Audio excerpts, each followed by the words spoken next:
തിരുവനന്തപുരം മൃഗശാലയിൽ 12 വർഷങ്ങൾക്ക് ശേഷം ഒരു കുഞ്ഞ് ജനിച്ചു. രഞ്ജിനിക്കും രാജീവനും ആറ്റുനോറ്റുണ്ടായ കൺമണി. നീലഗിരി ലങ്കൂർ ഇനത്തിലുള്ള കരിങ്കുരങ്ങനാണ് കുഞ്ഞുണ്ടായത്. പശ്ചിമഘട്ടത്തിൽ കാണപ്പെടുന്ന വംശനാശം നേരിടുന്ന വർഗമാണിത്.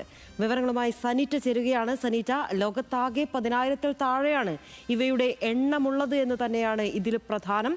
വരുന്ന ചിത്രങ്ങളൊക്കെ നോക്കിയാൽ വളരെ ഭംഗിയുള്ള, ഭയങ്കര ക്യൂട്ടായിട്ടുള്ളൊരു കുട്ടി, അങ്ങനെ പറയാമല്ലോ അല്ലേ?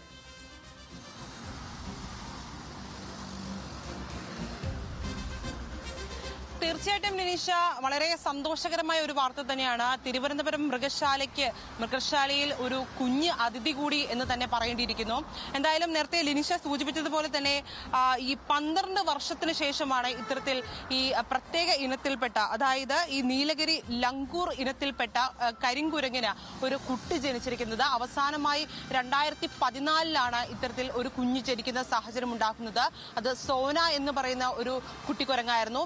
തുടർന്ന് പിന്നീട് 12 വർഷത്തിന് ശേഷമാണ് ഇത്തരത്തിൽ ഈ ഇനത്തിൽപ്പെട്ട ഒരു കുരങ്ങിന് ഇപ്പോൾ വീണ്ടും ഒരു ജനനം സംഭവിച്ചിരിക്കുന്നത്. എന്തായാലും വളരെ സന്തോഷകരമായ ഒരു വാർത്ത തന്നെയാണ്. തിരുവനന്തപുരം മൃഗശാലയെ സംബന്ധിച്ചിടത്തോളം അഭിമാനകരമായ ഒരു സാഹചര്യം കൂടിയാണ്. കാരണം പ്രധാനമായി ഒരു കാരണം പറയേണ്ടിയിരിക്കുന്നത്, ഇത്തരത്തിൽ ഈ വിഭാഗത്തിൽപ്പെട്ട കുട്ടിക്കുരങ്ങുകൾ അല്ലെങ്കിൽ കുരങ്ങുകൾ വളരെ നാണം കുണികളാണ് എന്ന് തന്നെയാണ് ഇപ്പോൾ അധികൃതർ വ്യക്തമാക്കുന്നത്. ഇവരെ ഇണചേർക്കുന്നതുമായി ബന്ധപ്പെട്ട് ഒരുപാട് ബുദ്ധിമുട്ടുകളുണ്ട്. അത്തരത്തിൽ ആ ബുദ്ധിമുട്ടുകളെല്ലാം മനസ്സിലാക്കിയിട്ടാണ് അധികൃതർ അവർക്ക് പ്രത്യേകം കൂടുകൾ ഒരുക്കുന്നതും അതുപോലെ ഇവരെ ഇണചേരുവാൻ വേണ്ട സാഹചര്യങ്ങൾ ഒരുക്കുന്ന സാഹചര്യവും ഉണ്ടാകുന്നത്. എന്തായാലും വളരെ വിജയകരമായി ആ ദൗത്യത്തിന് ഫലം കണ്ടു എന്ന് തന്നെ പറയേണ്ടിയിരിക്കുന്നു.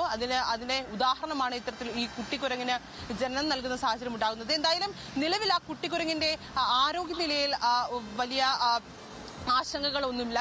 ഇത് പറയാൻ കാരണം സമീപകാലത്ത് നമ്മൾ കണ്ടതാണ്, തിരുവനന്തപുരം മൃഗശാലയിൽ ഒരുപാട് മൃഗങ്ങൾക്ക് ഇതുപോലെ കുഞ്ഞുങ്ങൾ ജനിക്കുകയും എന്നാൽ അതിനെ അതിജീവിക്കാൻ ഒരുപാട് പ്രയാസങ്ങൾ ഉണ്ടാകുന്ന സാഹചര്യവും നമ്മൾ കണ്ടതാണ്. തുടർന്ന് മരണപ്പെടുന്ന സാഹചര്യങ്ങളുമുണ്ട്.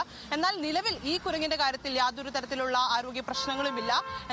എന്നിരുന്നാൽ പോലും അധികൃതർ വ്യക്തമാക്കുന്നത് ഒരു 2 ആഴ്ച അല്ലെങ്കിൽ 14 ദിവസം വേണ്ടിവരും ഇതിന്റെ കൂടുതൽ ആരോഗ്യനില എങ്ങനെയാണെന്നുള്ള കാര്യങ്ങൾ മനസ്സിലാക്കുവാൻ ഇനിയും ദിവസങ്ങൾ വേണ്ടിവരും. എന്തായാലും സന്തോഷം നിറഞ്ഞ വാർത്ത തന്നെയാണ്. ഇത് മാത്രമല്ല, ഇനി വരും ദിവസങ്ങളിലൊക്കെ ഇത് ആണാണോ പെണ്ണാണോ എന്ന് കൂടി തിരിച്ചറിയേണ്ട സാഹചര്യമുണ്ട്. ഇത് മാത്രമല്ല, പേരിടൽ ചടങ്ങുകളൊക്കെ ഉണ്ടാകുന്ന, എന്തായാലും മാറ്റുന്നോട്ടുണ്ടായ കൺമണി നല്ല ഉഷാറായിട്ട് അവിടെ ഇരിക്കട്ടെ എന്ന് മാത്രമാണ് വിവരങ്ങളാണ് സനീറ്റ നൽകിയത്.